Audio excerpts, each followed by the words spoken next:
Hello guys, welcome to dreaming wanderer. আমি নিয়ে এসেছি আমাদের সিল্ক রুটের থার্ড ডের ভিডিও নিয়ে। And welcome to my channel. And তোমরা আশা করি সবাই জানো যে আমরা এই মুহূর্তে সিল্ক রুটের ট্যুরে আছি এবং লাস্ট নাইট আমরা পদ্মাচানে ছিলাম। আমি সেই সব ডিটেলস তোমাদের সাথে শেয়ার করেছি লাস্ট দুটো ভিডিওর মাধ্যমে। যদি তোমরা দেখে না থাকো, আমি রিকোয়েস্ট করবো আমার চ্যানেলে গিয়ে ভিডিওটা দেখার জন্য। আমি ভিডিওর লিঙ্কও ডেসক্রিপশন বক্সে দিয়ে দেবো। তো এখন বাজে সকাল 9টা। আমরা পদ্মাচান থেকে অলরেডি বেরিয়ে গেছি আমাদের আজকের ডেস্টিনেশনের জন্য, সাথে সাইট সিইংয়ের জন্য। তো আমরা এখন যাচ্ছি। আজকে আমরা অনেকটা হাইটে যাব এবং বিভিন্ন ভিউ পয়েন্টস আমরা এক্সপ্লোর করব। তো সেই ডিটেলসগুলো আমি একে একে তোমাদের সাথে ভিডিওর সাথে শেয়ার করে নেব। তোমরা দেখতে পাচ্ছ দুপাশে পাহাড় দেখা যাচ্ছে, পাহাড়ের মাঝখান দিয়ে আমরা যাচ্ছি। এই সুন্দর পাহাড়ের ভিউ। এবং আজকে আমরা থাম্বি ভিউ পয়েন্ট হয়ে আরও ওপর দিকে যাব এবং তোমাদেরকে ডিটেলসগুলো শেয়ার করবো। আজকে আমরা বাবা মন্দির কভার করব, ওল্ড বাবা মন্দির যেটা মেন। আর এছাড়াও আরও অনেক কটা সাইট সিইং আমরা করব। এই মুহূর্তে কিন্তু আমরা যেহেতু ওপর দিকে যাচ্ছি, সিকিমের রুল অনুযায়ী আমাদেরকে একটি অক্সিজেন সিলিন্ডার কালকেই কিনতে হয়েছিল এবং আজকে সেটা ক্যারি করতে হচ্ছে। এবং উপর দিকে প্রচণ্ড ঠান্ডা, তবে ওয়েদারটা কিন্তু খুব সুন্দর লাগছে। হালকা ঠান্ডা লাগলেও কিন্তু নেচারটা খুব সুন্দর। আর গাড়ির বাইরে থেকে দৃশ্যগুলো খুব সুন্দর। তোমরা যেটা দেখতেই পাচ্ছ এই মুহূর্তে, পাহাড়ের বাঁকে বাঁকে সুন্দরভাবে পাহাড়গুলো ফুটে উঠছে। হ্যাঁ, সিকিমে যেহেতু এখন কাজ চলছে, তো রাস্তার একপাশে তোমরা দেখতে পাবে অনেক জায়গায় কাজ চলছে এবং ধুলো মাটি ইত্যাদি রয়েছে। কিন্তু গাড়ির প্রত্যেকটা বাঁকে কিন্তু অভূতপূর্ব সৌন্দর্য তোমরা দেখতে পাবে। এবং এখন আমরা আজকে ক্রস করব বেসিক্যালি থাম্বি ভিউ পয়েন্ট হয়ে। এবং আমরা এই লোকেশনটা দিয়ে যাব হচ্ছে জিগজ্যাগ রোডের থ্রুতে। তোমরা আই হোপ জানো জিগজ্যাগ রোডের সম্বন্ধে। আমরা সেই রাস্তাটাতেই যাব এবং আমরা অ্যাকচুয়ালি এই মুহূর্তে সেই দিকেই এগিয়ে চলেছি। তোমাদেরকে দেখাবো এবং সেখান থেকে কিন্তু অপূর্ব সুন্দর কিছু ভিউ আমরা দেখতে পাবো আশা করছি। ওয়েদার আজকে ভালো, তো হোপফুলি ভিউগুলো খুব ভালোভাবে দেখা যাবে। আর এই মুহূর্তে তোমরা দেখতে পাচ্ছ একটা কোনো সিনেমার মতন দৃশ্য। ঠিক বাঁক থেকে যেমন পাহাড় উঁকি মারে কোনো সিনেমার সিনে, ঠিক সেই রকমভাবেই এখানেও কিন্তু প্রত্যেকটা বাঁক থেকে পাহাড় উঁকি মারছে এবং সেই দেখতে দেখতে আমরা এগিয়ে যাচ্ছি। এবং সাথে সাথেই সামনে এগিয়ে গেলে আমরা এক্ষুনি পৌঁছাবো প্রায় জিগজ্যাগ রোডের কাছাকাছি। আমরা আপাতত এগোচ্ছি। এই যে রাস্তা দেখতে পাচ্ছ, এটাই কিন্তু জিগজ্যাগ রোডের দিকে যাচ্ছে। তোমরা উপর থেকে দেখতে পাচ্ছ দূরের পাহাড়গুলো দেখা যাচ্ছে। এবং জিগজ্যাগ রোডের একটা খুব ভালো জিনিস হচ্ছে এখান থেকে কিন্তু কাঞ্চনজঙ্ঘাটা খুব ভালোভাবে দেখা যায়। রাস্তার মাঝখান থেকে কাঞ্চনজঙ্ঘা দেখা আর ঠিক কোনো একটা ভিউ পয়েন্ট বা কোনো একটা জায়গার কাছাকাছি যেটা কাঞ্চনজঙ্ঘা দেখার জন্য ফেমাস, দুটোর মধ্যে কিন্তু একটা বেসিক কিছু তফাৎ তো থাকবেই। তো সেই তফাৎটা আমি আজকে দেখতে পাবো কতটা কি কাঞ্চনজঙ্ঘা কীভাবে দেখা যায়। এখন আমরা জিগজ্যাগ রোডে একটু পরেই পৌঁছে যাব এবং হোপফুলি কাঞ্চনজঙ্ঘাটাও আমরা থাম্বি ভিউ পয়েন্ট দিয়ে ক্রস করার সময় দেখতে পারবো। দেখা যাক, যদি প্রয়োজন হয় থাম্বি ভিউ পয়েন্টে নামবো, নেবে তোমাদেরকে ভিডিও দেখাবো, অথবা গাড়ির থেকেই তোমাদের কাঞ্চনজঙ্ঘাটা খুব ভালোভাবেই দেখাবো। এখন আমরা থাম্বি ভিউ পয়েন্টের কাছাকাছি আছি, আমরা জিগজ্যাগ রোড দিয়েই যাচ্ছি। এবং এই সেই অভূতপূর্ব দৃশ্য দূরে তোমরা যেটা দেখতে পাচ্ছ, এটা হচ্ছে the queen of hills, Kanchenjunga. সাদা বরফে ঘেরা তোমরা যেই পাহাড়ের শৃঙ্গটা দেখতে পাচ্ছ, এটাই সেই কাঞ্চনজঙ্ঘা। পৃথিবীর তৃতীয় উচ্চতম শৃঙ্গ কাঞ্চনজঙ্ঘা। অভূতপূর্ব সুন্দর দৃশ্য। এবং আমরা কাঞ্চনজঙ্ঘা ক্রস করে এগিয়ে গেলাম। থাম্বি ভিউ পয়েন্ট ছিল ওটা, যেখান থেকে কাঞ্চনজঙ্ঘা দেখতে পেলাম। আর এইটা তোমরা দেখতে পাচ্ছ জিগজ্যাগ রোডের অ্যাকচুয়াল ভিউ প্রপারলি। রোডটার নামই জিগজ্যাগ এই কারণেই যে রোডটার কিন্তু কোনো অংশই স্ট্রেট নয়, পুরো রোডটাই এঁকে বেঁকে যাচ্ছে। রাস্তাটা এঁকে বেঁকে উপর দিকে উঠছে রাদার। তো এই কারণেই রোডটার নাম জিগজ্যাগ রোড। এবং আমরা জিগজ্যাগ রোডের থ্রুতে আমাদের পরের ভিউ পয়েন্টের জন্য এগিয়ে যাচ্ছি, যেটা হচ্ছে গান্থাম ভ্যালি। ওকে, গান্থাম ভ্যালিটা তোমাদেরকে প্রথমে তো দূর থেকে দেখাবো। এই যে সুন্দর ভ্যালির মতন জায়গা, এর মাঝখানে মানুষজনের বসতিও রয়েছে গান্থাম ভ্যালিতে। দূরে যে তোমরা সবুজ এবং নীল বাড়িগুলো দেখতে পাচ্ছ, সেই জায়গাটাই বেসিক্যালি গান্থাম ভ্যালি নামে পরিচিত। ওকে, চারদিকের এই পাহাড়ের মাঝখানে পুরো নেমে গিয়ে ছোট্ট একটি বসতি, এটাই গান্থাম ভ্যালি। আমরা আমাদের ড্রাইভার দাদার কাছ থেকে যেটা জানতে পেরেছি যে ওরা যেহেতু এই নেপাল বা সিকিম অঞ্চলে থাকে এবং পাহাড়ের কাছাকাছি থাকে, সে কারণে অবশ্যই ওদের শ্বাস নেওয়ার বা এই ধরনের টেম্পারেচারে, এই ধরনের ওয়েদারে সাফার করার ক্ষমতা আমাদের থেকে বেশি।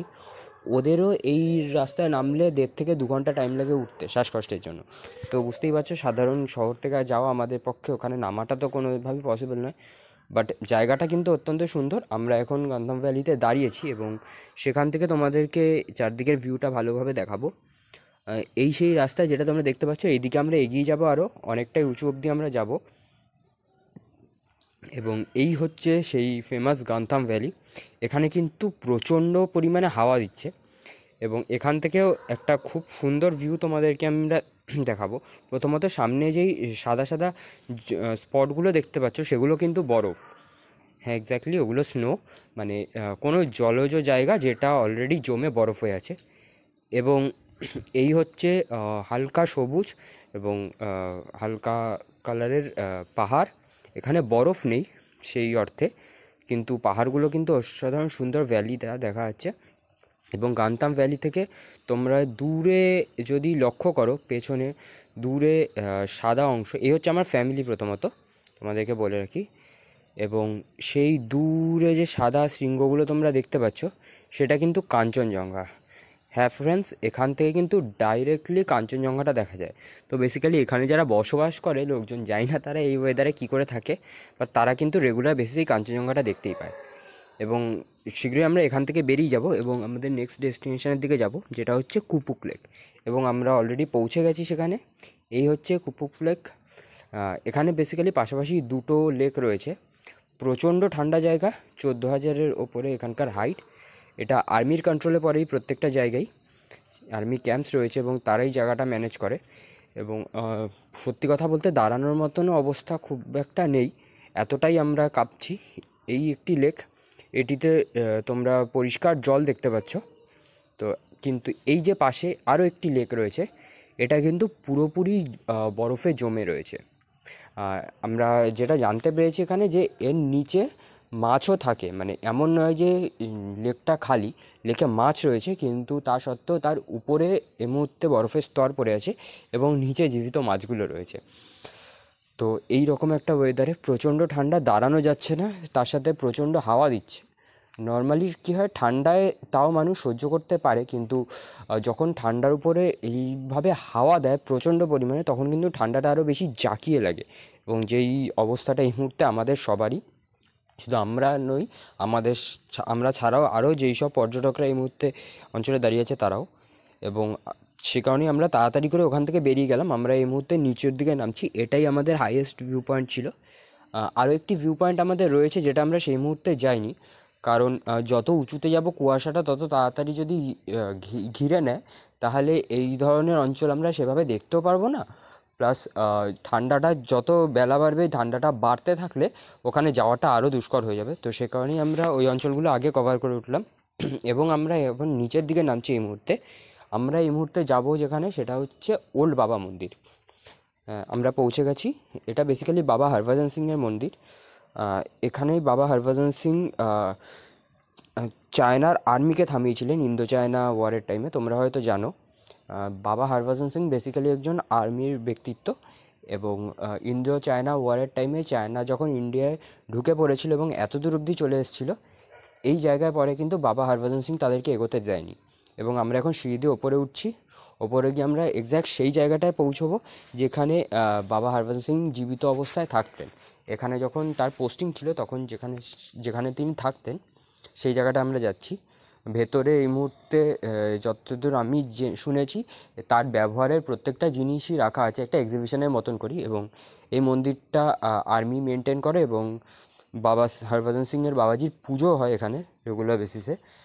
এবং লোকের মুখ থেকে যেটা শোনা যায়, অনেক পর্যটক বা অনেক সাধারণ ব্যক্তি এখান দিয়ে যাতায়াত করার সময়, বা সিকিম এবং সিকিমের আশেপাশেও যখন সিকিমে আসে ট্রেনে যাতায়াত করে সেই সময়ও, বা এই অঞ্চল দিয়ে যখন যাতায়াত করে অনেকেই একজন আর্মি পার্সনকে দেখেছেন।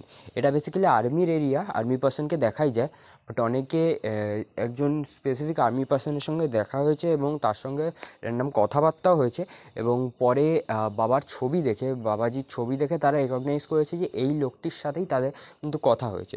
তো এর মানে হলো যে অনেকেই বাবাজির মৃত্যুর পরেও কিন্তু বাবাজির আত্মাকে এখানে দেখতে পায়। তো এই ধরনেরই একটা মিস্টিরিয়াস জায়গা এবং মিস্টিরিয়াস ব্যক্তিত্বের ব্যাপারে কথা হচ্ছে। জায়গাটা তোমাদেরকে ভেতর থেকে দেখালাম না, কারণ এটা আর্মির আন্ডারে, সেই কারণে দেখানোটা পসিবল নয়। বাট আমরা বাবা মন্দির থেকে এই মুহূর্তে এগিয়ে গেছি এবং আমরা এই মুহূর্তে আমাদের ট্যুরটা আজকের দিনের জন্য প্রায় শেষ। আমরা এই মুহূর্তে এগিয়ে যাচ্ছি লিংথামের দিকে। লিংথামে আজকে আমাদের রাতের হোমস্টে। লিংথামটা বেসিক্যালি অনেকটা নিচে, সিকিম বর্ডারের প্রায় অনেকটাই কাছাকাছি। সিকিমে ওখানে একটি চেকপোস্ট রয়েছে। সিকিমের যখন আমরা হাইটে উঠি, আমাদের যেই জায়গার থেকে অক্সিজেন সিলিন্ডার কিনতে হয়, যারা সিকিমে এসছো, ইস্ট সিকিমে তারা ভালো করেই জানো, এক্স্যাক্ট সেই জায়গাটায়, সেই পুলিশ চেকপোস্টটার সামনেই কিন্তু আমাদের হোমস্টেটা, যেখানে আমরা থাকবো। জায়গাটার নাম লিংথামে এই জায়গাটা, এবং আমরা সেখানেই এই মুহূর্তে যাচ্ছি এবং আজ রাতে আমরা সেখানেই থাকবো। কালকে আমাদের লাস্ট ডে ট্যুরের কিছু জায়গা দেখা বাকি রয়েছে, যেগুলো কালকে দেখব, তারপরেই আমরা ফিরে যাব আবার কলকাতায়। তো আজকের ভিডিও এই পর্যন্তই। আই হোপ তোমাদের ভালো লেগেছে। ভালো লাগলে আমার চ্যানেলটাকে সাবস্ক্রাইব করো এবং বেল আইকনটি প্রেস করো, যাতে আমার পরের ভিডিও নোটিফিকেশনও তোমরা পাও। আর এই ভিডিওটাকে প্লিজ লাইক করো এবং অন্যদের সাথে শেয়ার করো। আজকের আর দেখানোর কিছু নেই। নেক্সট ভিডিও নিয়ে আমি আবার কিছুদিন পরে ফিরে আসবো। আই হোপ তোমরা আবার আমার ভিডিও দেখবে এবং আমাকে সাপোর্ট করবে, আমার সাথে থাকবে। ড্রিমিং ওয়ান্ডারের সাথে থাকার জন্য অত্যন্ত ধন্যবাদ। See you on the next video. By.